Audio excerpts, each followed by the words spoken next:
Hello, friends, and welcome to BariAftercare, the podcast. We are picking up where we left off last week because the use of GLP-1's is very widespread. And as I mentioned last week, prior to knowing that Sanjay Gupta was doing a CNN special on this topic, I had recorded that podcast.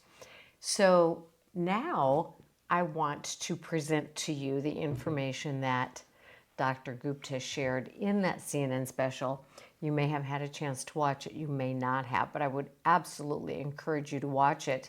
And the reason that I feel especially good about this particular CNN special, I think it's called Is Ozempic Right for You, is because I personally trust Sanjay Gupta. I think he's a very good investigative journalist, in addition to being a very well-renowned surgeon.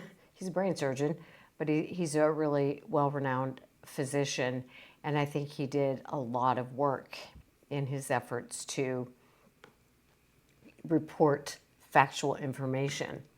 Now, when I took very copious notes from the CNN special, there were some points that he didn't cover that he did cover when I heard him on The Burt Show, which is the radio show that I listen to via podcast form. It's a local Atlanta show, and Dr. Gupta, of course, lives in the Atlanta area. So I'm going to first present the information that was included in the Burt Show interview, because there's some really critical information in that interview that was not included in the CNN interview. So I'm going to start there, and I will tell you when it's a direct quote and when it's not, but I'm just going to cover the information that he shared, because these are a lot of the kinds of questions that, you and I struggle with, that I don't know about you, but I can tell you that I wanted to know some of these questions. For example, are these safe or dangerous medications? Should you take the medications or should you not? And are there long-term effects? And is the price going to come down? And are the compounded versions okay, et cetera, et cetera, et cetera? So a lot of this information he does cover in the CNN special, but some of it he didn't. And I liked a lot of what he said in the Burt Show interview. So I'm going to start with that. And he started by talking about how the GLP-1s are the biggest class of drugs in the developed world right now, and specified that these are a medication. These are not over-the-counter supplements. These are nothing to be taken lightly. And one of the hosts had asked, should you just take these if you want to lose a few pounds? And he was like, this is a medicine. So if there's nothing to treat, why would you take the medicine? So a person shouldn't be taking medicine if they don't have anything to treat. And that something to treat, in this case, would be the disease of obesity. He also said there are probably a lot of people who are taking it who probably don't need it. He said, why would you take a statin drug if you didn't need it? So if your cholesterol wasn't high, why would you take a statin? He said, why would you take an antibiotic if you didn't need it? But right now, currently, he said there are 40% of people who are taking a GLP-1 that do not qualify for it. That, my friends, is a lot of people. 40% of the people who are taking a GLP-1 medicine do not qualify for it. That's kind of a big deal. So if you've had that thought, like half the world seems to be on this medicine, I don't think half the world's on the medicine, but 40% of the people who are on the medicine really don't qualify for it. So that's a problem. I'd say that's a big, big problem. The other 40% number that he talked about are the number of our population who are classified as having obesity. 40% of our population is classified as having obesity. And for these people, he said, a lot of these people can be helped with the GLP-1 medications. But listen to this. This was fascinating. And I think it's important for people to hear this. Not because I think obesity is not a disease. I absolutely do believe that obesity is a disease. And yet, it's not all genetic. I think that's important to understand. Because as I've mentioned in prior episodes, I think some physicians now who have gotten the message that people are sick and tired of being shamed for their weight, for good reason. Nobody should be shamed because of it. But physicians, I think some of them have gone to the other end and they're telling people this is not your fault, this is not your fault, which a disease is not your fault. And yet, not everybody who has obesity because of their genetic predisposition. So this is what Sanjay Gupta said about that. So 40% of our population is classified as having obesity. 20 years ago, under 10% of our population was classified as having obesity. That is a huge, huge gain of people. And he said, when one of the hosts on the show asked him if these meds are likely a Band-Aid, instead of treating the reason that we have this epidemic of obesity, this 40% of our population who has obesity. And his response was, absolutely, there's no question. So he's saying, in many cases, these medications are like a Band-Aid because we're not treating the reason for the obesity. He said, you know, if you go back to the fact that 40 to 50 years ago, there was not an obesity epidemic. Human beings, he said, this is Sanjay Gupta, human beings genetically didn't change so much over just a few decades that we're now just more likely to obese than not. So he's saying, yes, there's a lot of research that says there's over, I think, in the CNN one, there was a physician who said there are over 1,000 genes associated with obesity. That does not mean that the genetic predisposition may actually be the cause of one's obesity. A lot of people have genetic predispositions for a lot of things that don't manifest into the disease. There are other factors. So the point, I guess, that I'm making is that my fear for people when the physician says, well, it's not your fault, is that people are going to say, well, what was I supposed to do? You know, I have the genes. Well, yes, that can be a factor, as can medications and all these things. But we have to take responsibility for what we are able to change. And that is what we put in our mouth and if we move and all of those things. So while it's not eat less, exercise more, that is a component in addition to these other aspects. But the genetic population, the genetics of our population, according to Dr. Gupta, is that our genetics didn't change that much in a few decades for genetics to be responsible from a jump of 10% of the population to having obesity to 40%. He says, and I agree to a great extent with this, that the food supply is a huge part of this. You know, the food supply in the U.S. is worse than in other countries. There's a lot of ingredients put in our food that absolutely make it difficult to lose weight.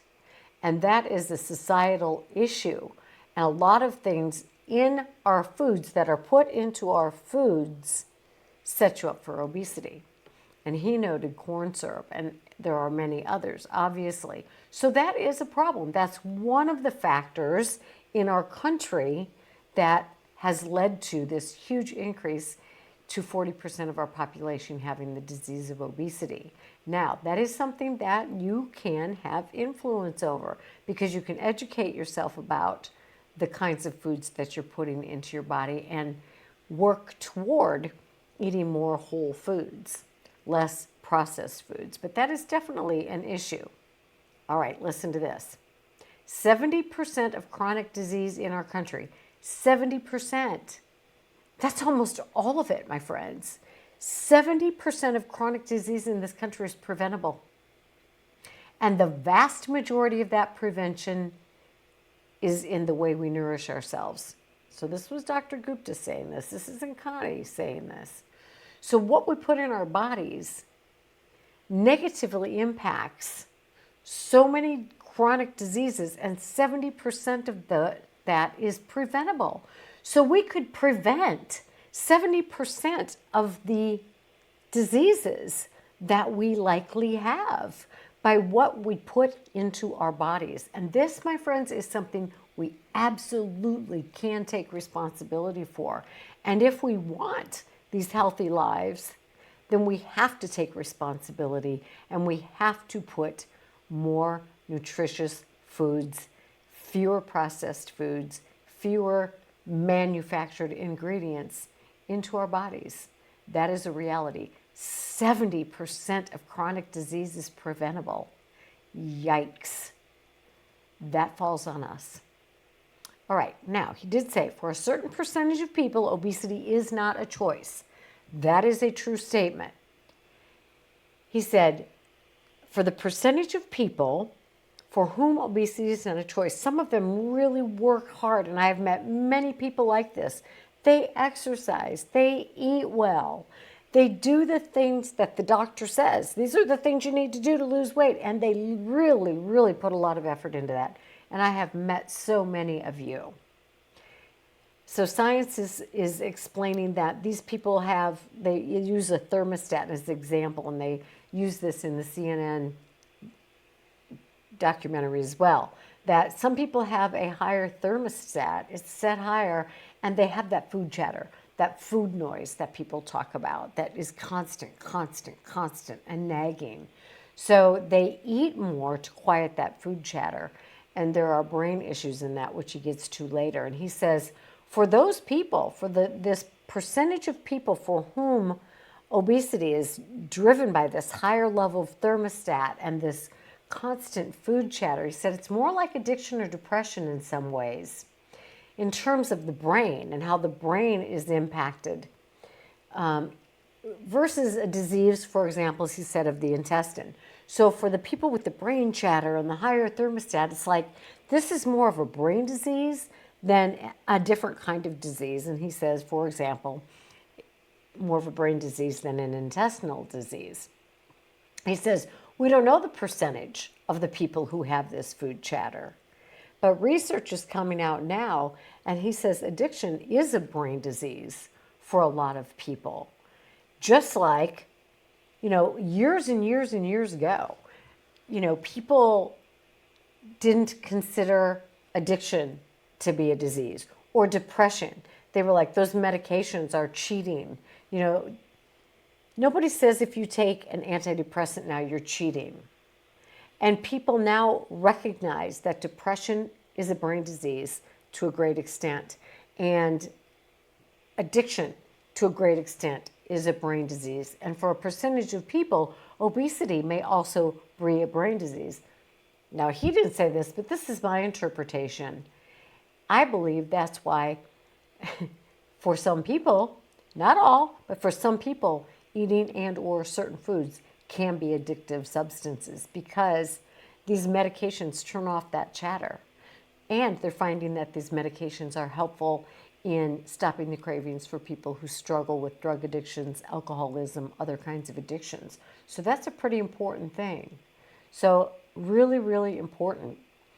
And he said, some people who have obesity, there's this brain thing going on. Some people who are drug addicts, there's this huge surge of dopamine. There's this brain thing going on. But other people just abuse drugs, right? Not because they get these huge surges of dopamine. So there's a lot of categories, subcategories of people with obesity or drug addiction or whatever it is. Some people have this brain thing where once they start using drugs or drinking, they don't have the off switch.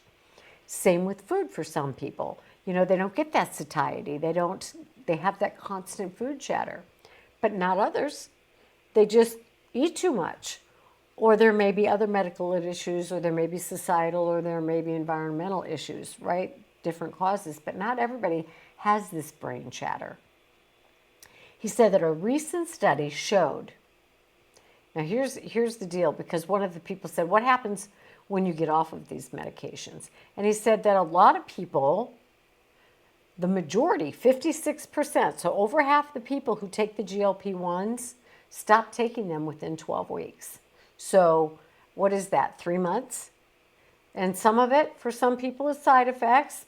But he did say that the side effects are usually at the beginning, and by 2 to 3 months, those side effects either, go away or diminish. For some people, it's the cost. And for other people, these meds just don't work well. And he said they might not have been good candidates for the medication to begin with. He said some people it might work at the beginning, but then they develop this tolerance to it. And so the effects diminish. They're not losing weight. And he said he thinks those are the same people that don't have that brain chatter. So he thinks for the people who have this addictive component, those are my words, or this brain chatter, those are his words, that it does help. The medications do help and continue to help quiet that chatter and help people to lose weight. So that's a good thing. Now, one of the hosts of The Burt Show, Kristen, said, does it worry you that these drugs have become so mainstream? And his answer, and I quote this, yeah, it's really concerning. The underlying problem is really concerning. I don't know if any of these folks technically qualify. There are qualifications for these drugs in terms of what is deemed medically necessary. So he's talking about, yeah, it's a huge problem that these drugs are so mainstream. As we said earlier, 40% of people who are on them don't meet the criteria. So what is this criteria? He said the medical criteria is having a BMI of 30 or having a BMI of 27 with an underlying condition or a comorbid condition. And he said if you don't meet that criteria, then you're taking a medication that's not necessary. And he said that concerns me. So if a person, like I said in last week's podcast, if you want to lose 8 pounds to fit into a dress for your class reunion, it's probably not a legitimate reason to be taking these medications. Now, we talked about some long-term data. So people are concerned, what are the long-term effects of these?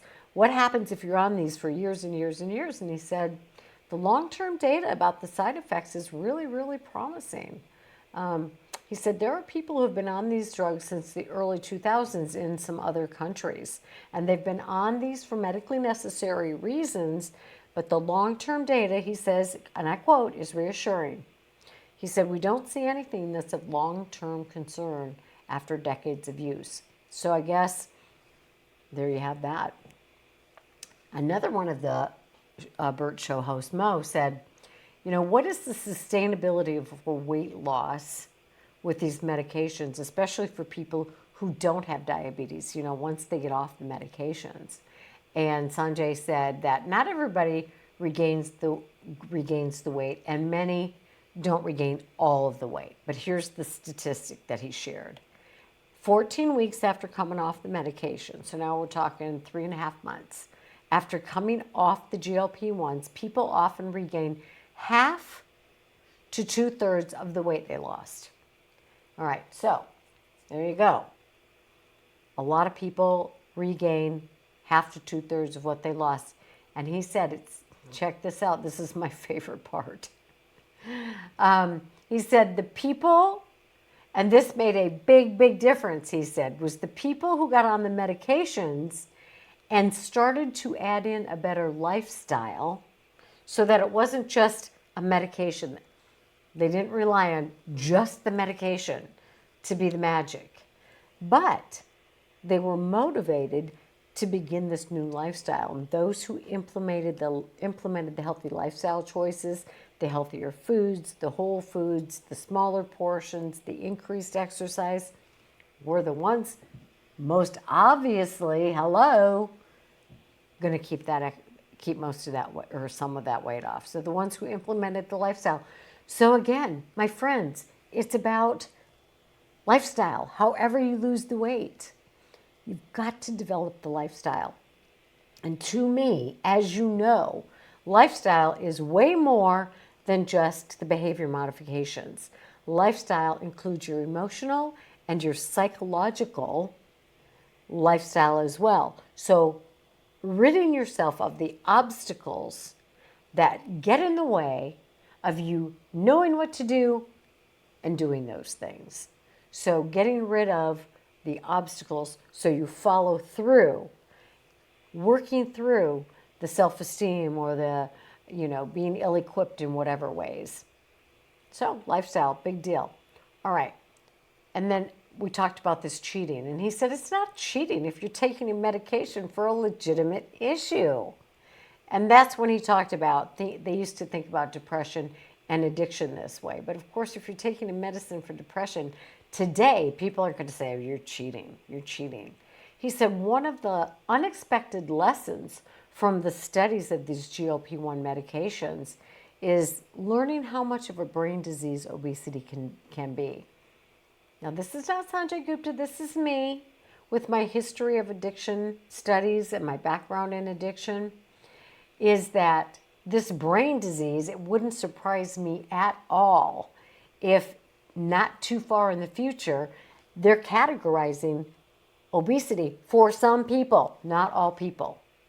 Just like some people who have addictions to alcohol and drugs and people who have obesity, or not obesity, but depression, and certain people who have obesity, certain people are going to fall into this category that fits into the category of addiction. That's just my thought. But he said, and this is him talking, he said, not everybody's the same.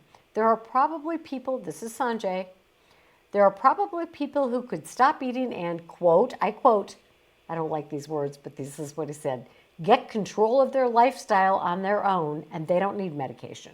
So that's what he said. And I agree, there are a percentage of people who could learn the lifestyle skills and they wouldn't need these medications. And you know these people who have lost a lot of weight and kept it off for years and years and years. My husband is one of them. I had a recent friend, and I'm going to put this in there. I thought she had weight loss surgery. I hadn't seen her in a couple of years. And so we were talking about it. I'm like, when did you have your surgery? She said, I didn't. I quit buying the excuses that I always made for why I ate. I didn't have time to go to the gym. It was easier to catch something quick on the run, blah, blah. All the things we say. She said, I quit buying into those excuses and I made the lifestyle changes.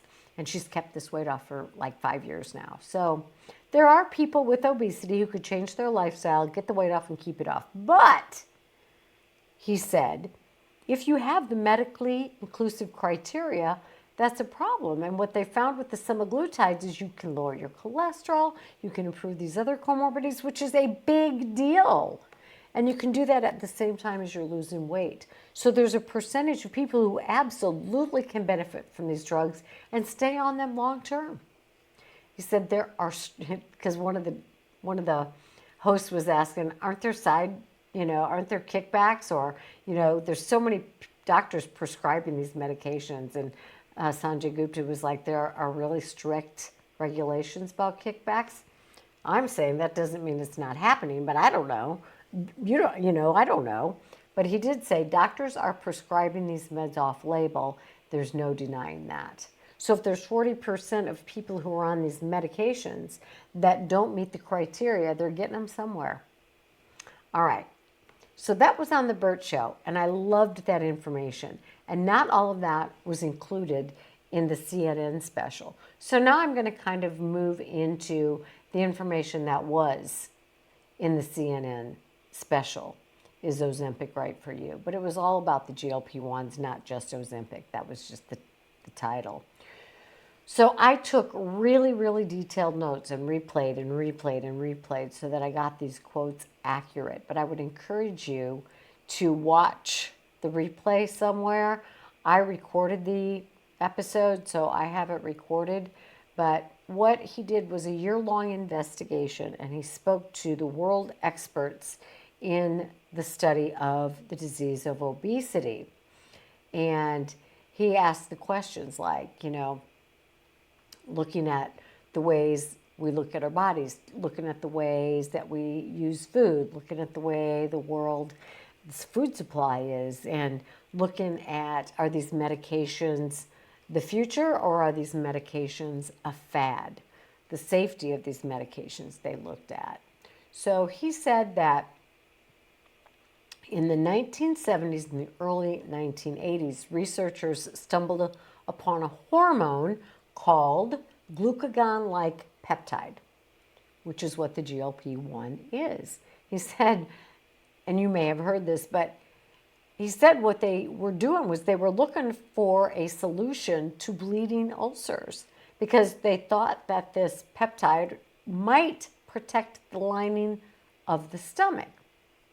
And what they were doing was they were taking these peptides, these GLPs, from pigs. And so it was really difficult initially to get enough of these peptides, and they were getting them from nature, from pigs. It didn't touch the ulcers. It did not treat the ulcers. So that was in the early 70s and early 80s. And then in 1986, researchers noticed that the hormone helped to increase insulin production and decrease the hormone glucagon. And for this reason, it could lower blood sugar. So they were still looking at this, this molecule, this peptide. And he said the fact that it could increase the insulin production and decrease the hormone glucagon was critically important for people who had the disease obesity. And obesity was already on the rise at that time. So the professor that discovered this, and I don't have his name, Jens, something like that, long name, he connected with researchers at a pharmaceutical company. So there was this one particular guy, and I'm sorry, I meant to look up his name again before we started, but in the CNN documentary, they show his name on the screen, and Dr. Gupta is talking to him about his discovery of this and connecting with these researchers. So he connected with the researchers at the pharmaceutical company who had already heard about his work, and the company was Novo Nordisk. So we all have heard of that, right? And they were curious, and he talks to people from the drug company, the pharmaceutical company, who say, yeah, they were curious, but they were initially reluctant. And it was fascinating because one of the things that they show in this documentary is that their primary mission was treating diabetes, and their building was shaped like an insulin molecule. So they're really focused on treating diabetes as their primary mission, and they've been doing this for 100 years. And the majority of their revenue at that time was from insulin. So what happened was, with these people getting involved in the curiosity and the research and the professor who discovered this, they modified the hormone to make what has turned out to be one of the most popular prescription drugs in the world. But the person at Novo Nordisk said it's really difficult to manufacture these medications on a large scale. They said it took them decades, literally decades, to develop the first daily injectable GLP-1-like medication, which was called Victoza. And that wasn't approved until 2010. So we're talking, they started studying this thing in the 1970s, and it wasn't until 2010 that this Victoza became approved by the FDA, the first daily injectable. So the second generation of this medication was what we know as Ozempic. So that's a GLP-1-like medicine. That's a weekly injection, unlike Victoza, which was a daily injectable. And they interviewed the first patient that was on this medication, and I loved her quote. Remember, my question last week was, are these medications the be-all and end-all? And of course, to me, they're absolutely not. They're a great aid, and a lot of people need them, and they are great for the people who qualify for them and for whom they are intended. But her quote was, it's a good drug to start a journey. Just like a lot of people who have weight loss surgery refer to this as a journey. Any weight loss process is a journey. Life is a journey. And I know, like Laura hates that word, but it is a journey. It's not an event. The medication is not the be-all and end-all. And as they go through this documentary, they show this woman with her healthier lifestyle and the changes she has made to include healthier foods, real food, smaller portions, exercise, doing the things we need to do. So clearly, the medication helped with diabetes, but the question was, could it also help with weight loss? So this woman who was taking it, and they were interviewing her, her blood sugar stabilized for the first time, and she lost a lot of weight. So they started saying, could this be used for people, who had obesity but didn't have diabetes? So could it be used for a population who did not have diabetes but did have obesity? So all these pharmaceutical companies around the world started to ask that question. And so then they talked to the chief scientific officer at Eli Lilly. So now we talked to people at Novo Nordisk, and now they're talking to people at Eli Lilly. And what he was saying is that they started to learn that these medications for type 2 diabetes could also have a dramatic effect in decreasing body weight. So now there's more research, there's more curiosity. But people were very skeptical. The people in the pharmaceutical industry reportedly were very skeptical that a diabetes drug could be used to treat obesity. And he said this was a tough process because these molecules are injectable drugs. He said they didn't think that people would want to undergo injections to treat their diseases. And they talked about here's the quote, everyone who knew anyone who knew anything about the pharmaceutical business said, don't work on obesity drugs. So they were really reluctant to work on drugs for the disease of obesity. It's like, okay, we got this great medication that works to treat diabetes, and there's a great side effect of weight loss, but, they were skeptical about even getting into the obesity realm with medications. So back to the guy who originally discovered this peptide, and he said to create the market for obesity drugs, and I thought that was an interesting phrase, to create the market for obesity drugs. He said, I would never advise them to do it. So this is the guy that first discovered this gene this molecule that led to all of these medications. He's like, I wouldn't encourage a drug company to create a market for obesity drugs. But it happened, right? In the early 1990s, there was an obesity geneticist, and Dr. Giles Yeo, Y-E-O. He's an obesity geneticist at the University of Cambridge.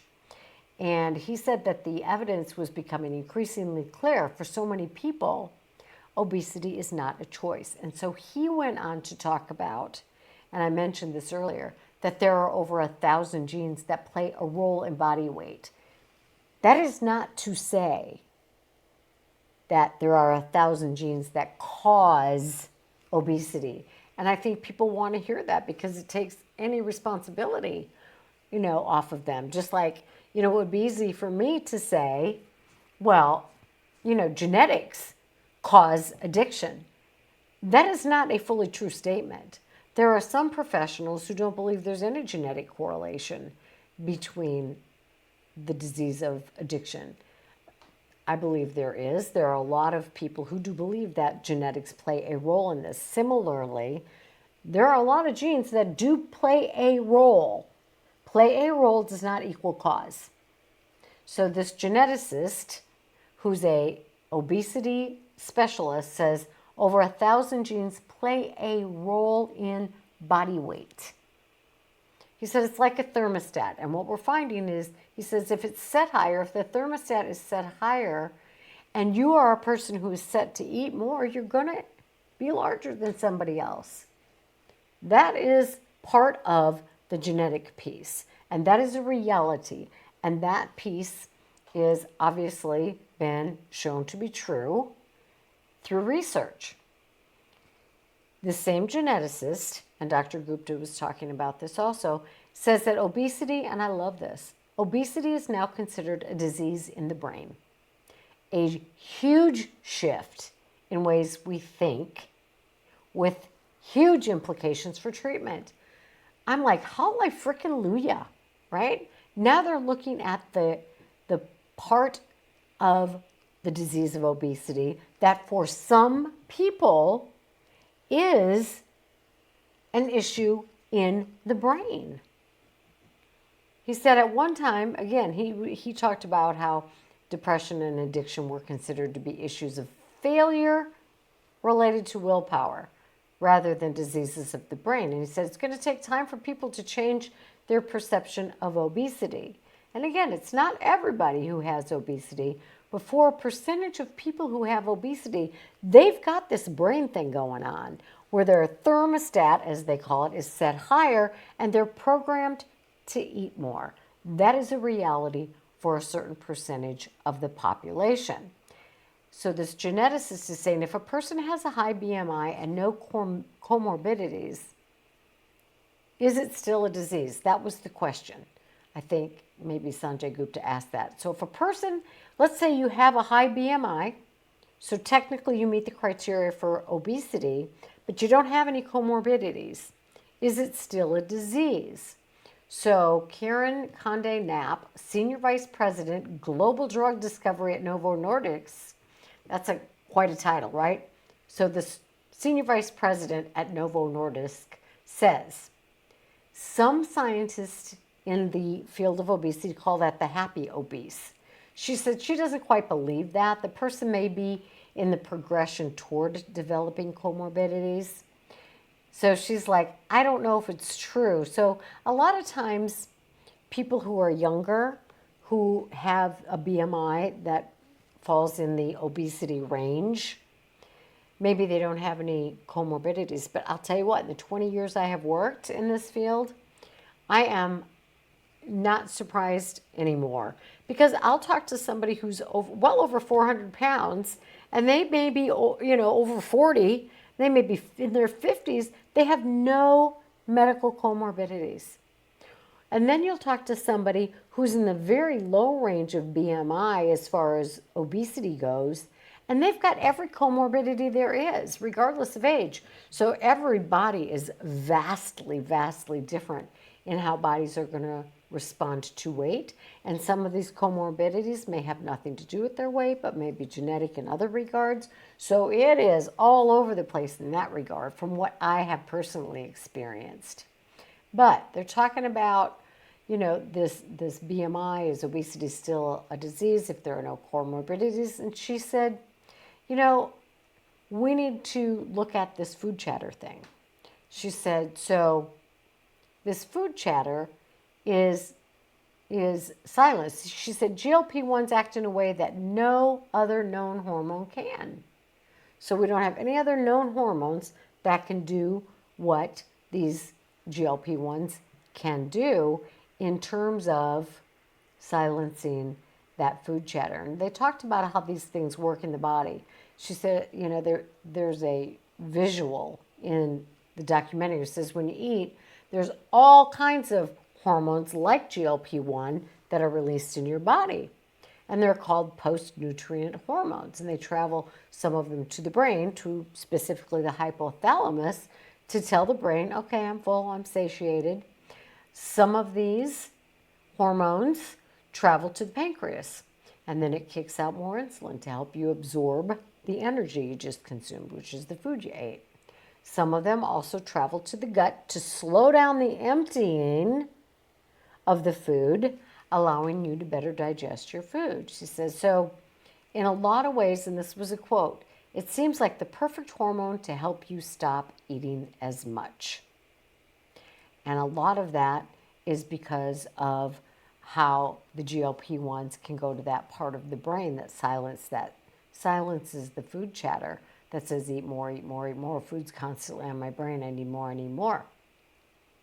So there was an explanation of why this medication works the way it does for those people who have this as part of their obesity formulation.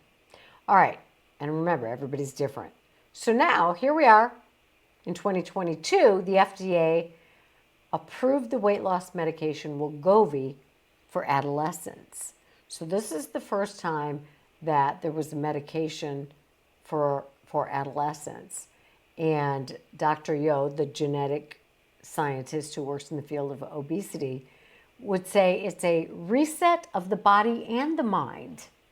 It's a reset of that thermostat, which is a great thing, right? And so for a lot of people who have weight loss surgery, they report a similar thing. And the weight loss surgeons use a similar terminology, right? You have a reset, a rebooting. With the surgery, a lot of people are finding that that chatter comes back within a couple of years. But with these GLP-1s, the chatter stays quiet. Now, this is interesting too. There has been, check this out, an increase in the rate of prescriptions, 600% increase since 2020. Since 2020 for adolescents, a 600% increase in the rate of prescriptions. Now, I don't know, but I have to wonder, since the majority of people come off these medications within 12 weeks, 14 weeks, 12 weeks, within 12 weeks, wouldn't it be wise for the people who are prescribing these medications to also put people in a lifestyle curriculum program instead of just the medications? It drives me crazy because it's giving the impression, take these medications and all is well, you don't need to do another thing. But yes, you do need to do another thing. So adolescents, adults, it's lifestyle in addition to the medications, in addition to the surgical procedure, in addition to whatever way people opt to lose weight. Anyway, just saying, huge increase. Do all these people warrant that prescription? I can't say. All right. They also talked about in the CNN documentary that these are wildly expensive drugs, and I quote, wildly expensive. And private, insurance coverage varies from company to company, and even Medicare, they were saying, can vary from state to state, making it very confusing and hard for people to navigate and try to get these drugs. And they addressed this, and I'm so glad they did, because it's a tragedy is what this is. And a lot of this disproportionately affects the Black community. And that's a quote. And that's because, it's more likely for African Americans to have diabetes than it is for white people. And yet, they have the issues with insurance, Medicare, trying to get these medications.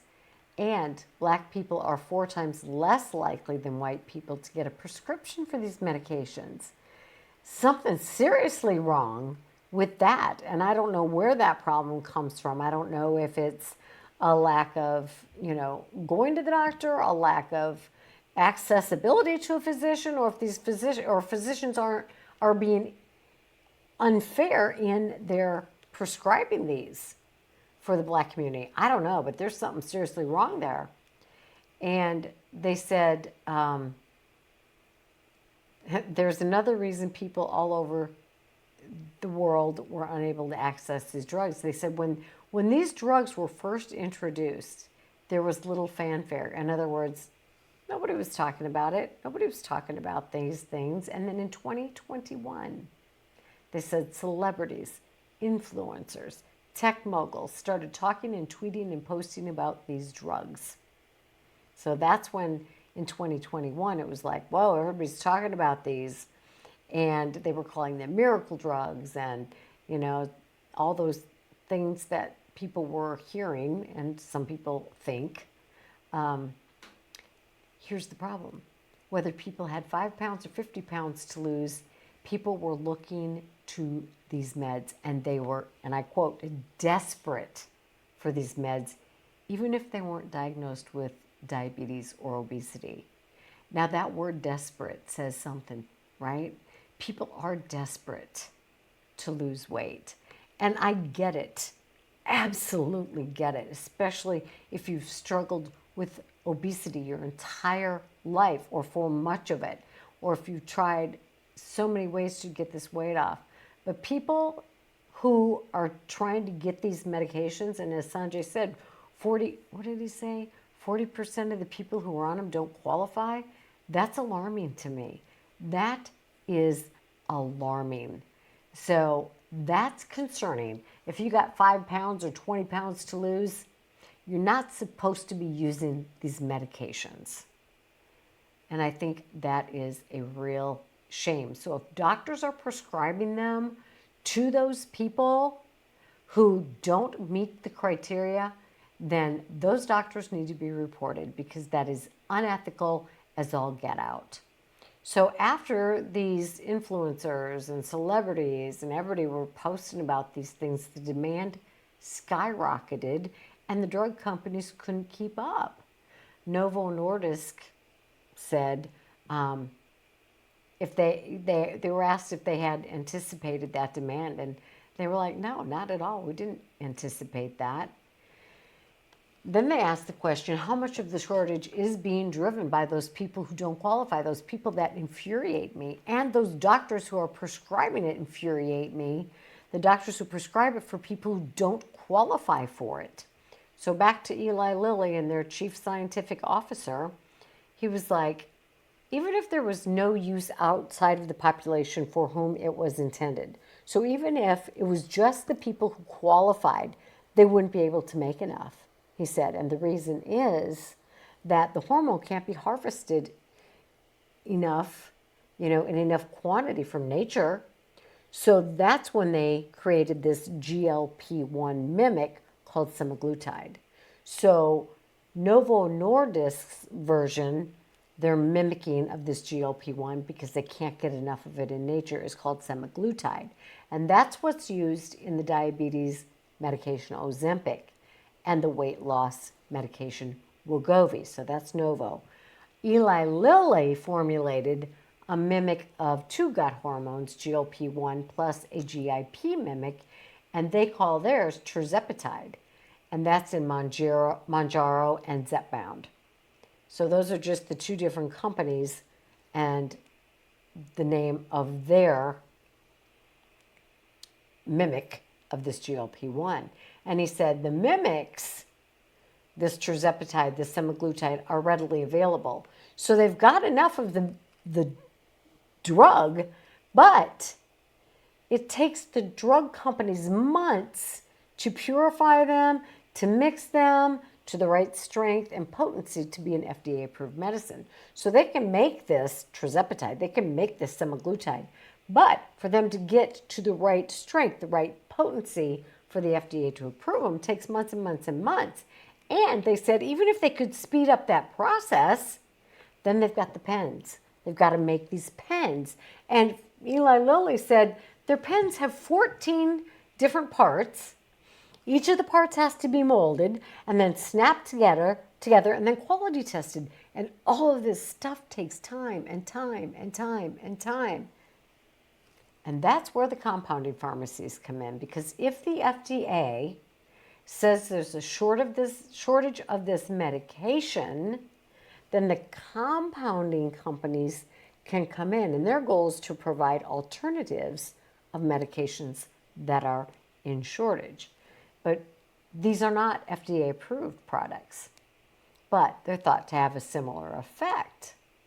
So it also goes to the patient with a syringe instead of a pen, so they have to measure their own dosages, which is a concern in and of itself, because some people think, well, a little bit is good, a lot could be better, and then that could result in all kinds of physiological problems. And the average monthly supply, as opposed to what the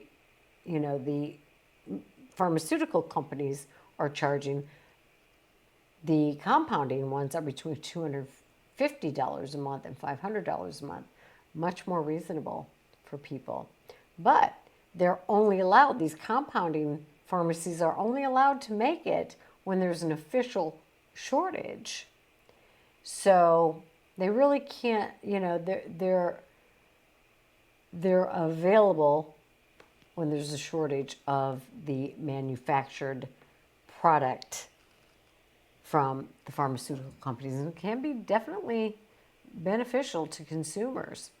But then in the CNN documentary, they give a great example of this woman, and they share her whole story on there. But basically, she bought something off the internet, and it was not at all what it was supposed to be. She thought she was getting, Ozempic, and they're referring to these things as Fozempic.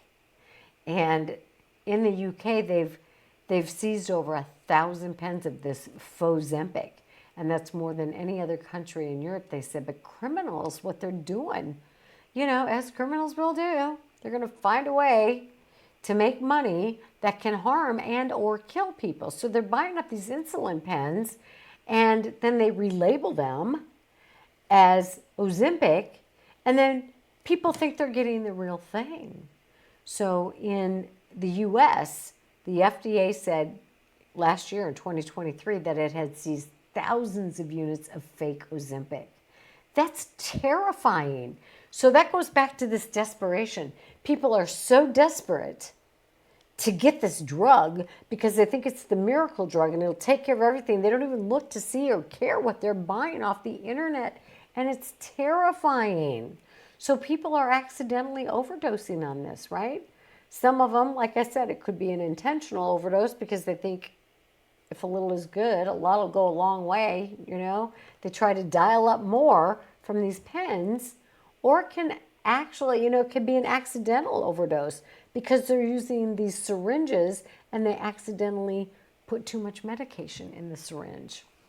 So, the side effects from these not real medications can be mild. Maybe there's nausea, vomiting, or dehydrating, or they can have really serious side effects, where the stomach doesn't empty at all, ending in a condition called gastroparesis. Nothing's moving. Everything gets backed up, which can cause kidney damage. It can cause pancreatitis.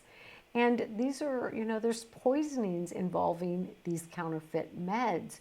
So this desperation, don't let your desperation, don't encourage your friends not to let this desperation to lose weight lead to very seriously harmful, purchasing of these medications that are not coming from a credentialed, highly reputable compounding pharmacy or from these pharmaceutical companies themselves.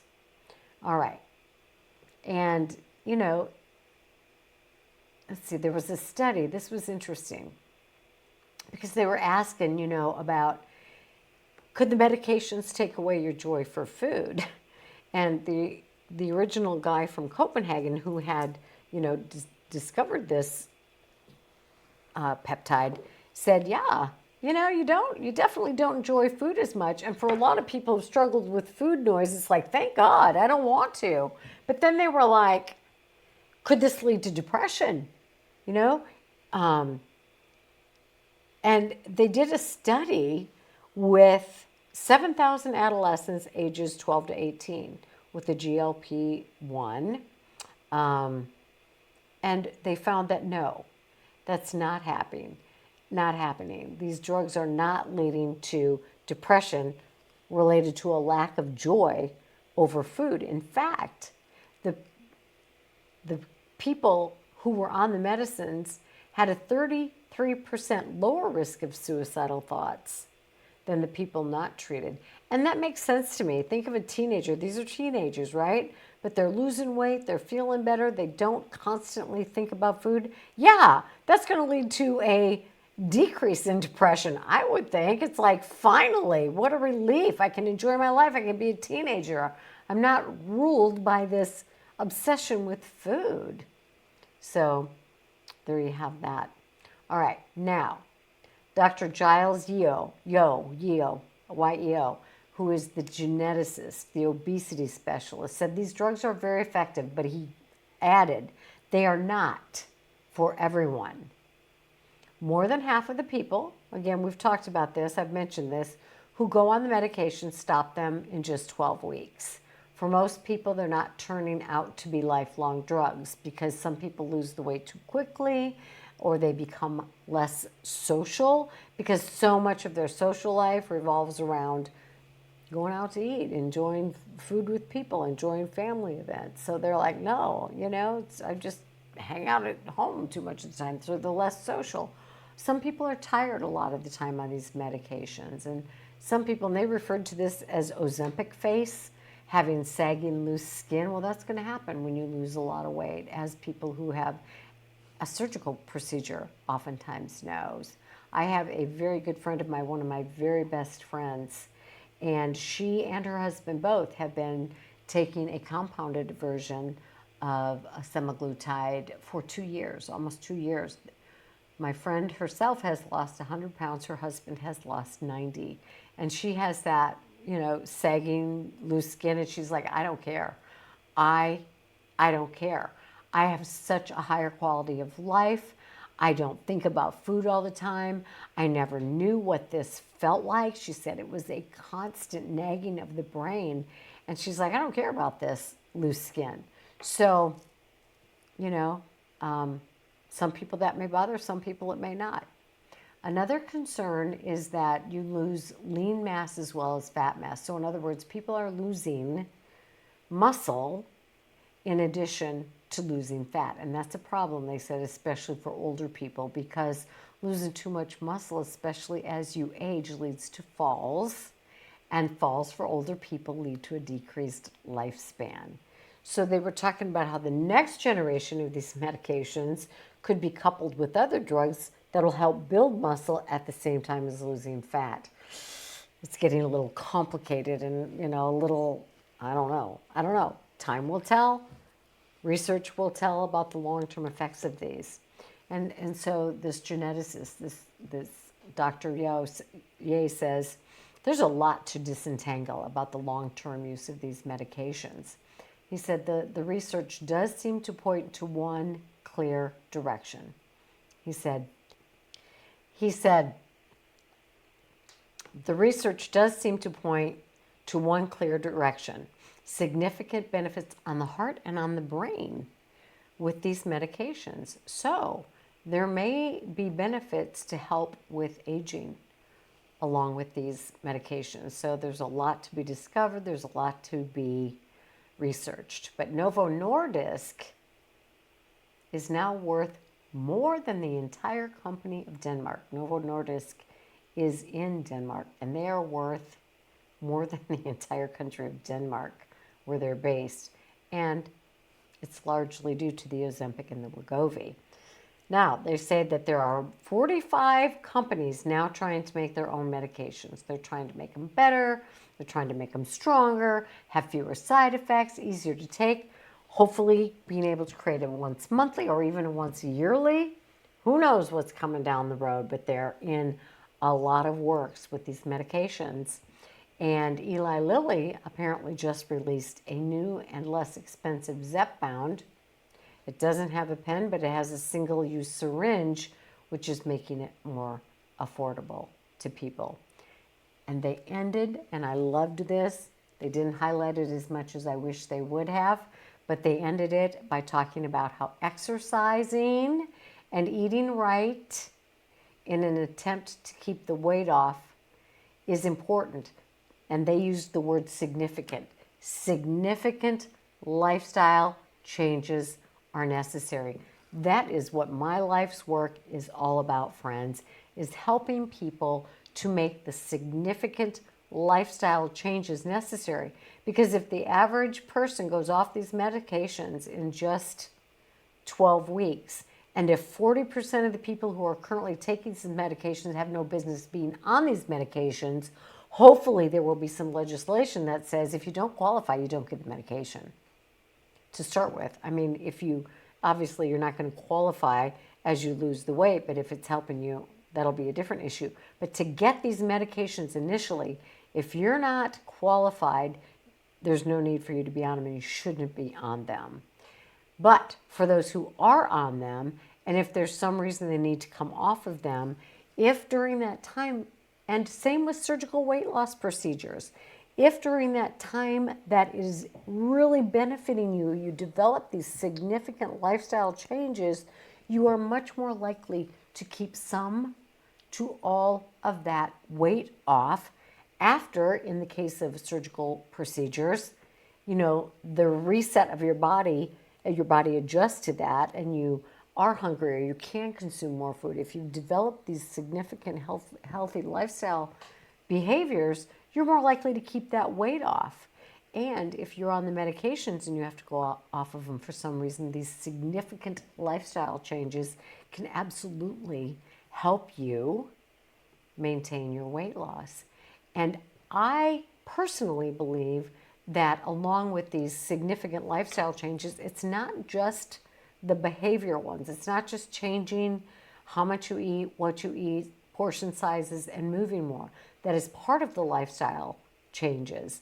But it includes the emotional and the psychological lifestyle changes, as in learning to set boundaries, as in learning to stand up for yourself, as in working through any adverse childhood events that have left you feeling a sense of shame or insecurity or low self-esteem, as in learning healthy communication to get your needs met by other people and to set boundaries with yourself and others. So there are significant lifestyle changes both physically and psychologically that need to be incorporated. And so I'm going to tell you a secret. Oh, that isn't a secret because I'm telling you today, and I was encouraged by a friend to do this, and I don't know why, I'd never thought of it. I contacted Mel Robbins. And on her website page, she has a place where you can nominate people to be on the podcast, the Mel Robbins podcast. So I nominated myself because you know what? I've been doing this for 20 years. I have spoken about this nationally and internationally, and I have done a lot of work focused on this lifestyle change, and I think it needs to be more pronounced into the public. So if any of you have connections to Mel Robbins, 6 Degrees, et cetera, get on it. Remind her, encourage her. And I also emailed Sanjay Gupta because I was so grateful for the information he presented and the way he presented it because I trust him as a medical advisor. And so I also contacted him and shared with him how important I thought the mention of lifestyle was and thanked him for that. So I encourage you, and the link to, if I can find it anywhere like on YouTube or whatever, the CNN, I will give you the information when it was aired so you can look for it yourself if I can't find a link to it directly. But I would highly encourage you to watch the CNN documentary by Sanjay Gupta called Is Ozempic Right for You? And there we have that. So the takeaways are, if you don't qualify for this medication, don't take it. It's not for you. If this medication helps you and you qualify for it, and you're one of those people who has that noise in your mind and this medication helps quiet it, it may be a godsend for you. And I would encourage you to also read and study about food addiction, because I believe that that quieting of that noise is related to the same thing that's helping people with other addictions from this medication, because there's probably an addictive component for you in relation to your obesity. So check it out, my friends. And remember, everybody's not the same. This may be a great thing for some people and not a great thing for other people. But however you lose your weight, whatever works for you that is healthy, you've got to have the lifestyle. That's what BariAftercare is all about. The complete program you can find at www.bariaftercare.com. And please encourage people to listen to this podcast regardless of their choice of weight loss method. And I thank you for being part of this. I've got some good suggestions lately for additional topics for the podcast, and onward and forward we go, my friends. So this is great information. Share this podcast, because a lot of people don't even know about Sanjay Gupta's CNN documentary, and they can get the highlights here and then go watch it. All right, take